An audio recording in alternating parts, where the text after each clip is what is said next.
আপনাকে যে যা বলে যেমন বলে শান্তি পায়, আপনি তাকে তেমন বলতে দিয়েন। তার বলাটা শুনে মুখ গুমরা করবেন না, হাসবেন, শুধু হাসবেন।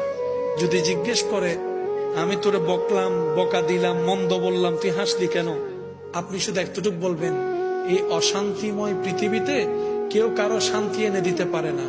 তা আমি ভাবলাম আমাকে 2টা বকা দিলে যদি তোমার মন শান্তি হয়, আমার নামে 2টা বদনাম করলে যদি তুমি শান্তি পাও, যাক আমি না হয় কষ্টই পেলাম, আমার আল্লাহর একজন বান্দাকে তো শান্তির ব্যবস্থা করে দিয়েছি, আল্লাহর একজন বান্দাকে শান্তির ব্যবস্থা করে দিয়েছি, তুমি শান্তি পাচ্ছ, এটা দেখেই আমার শান্তি লাগতেছে।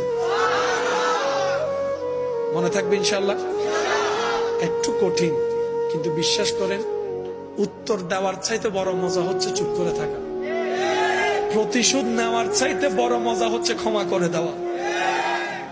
একবার করে দেখেন, শয়তান করতে দিবে না, এটা সত্য। কারণ এগুলা করলে তো আপনি রহমত পাবেন, শয়তান তো এটা চায় না।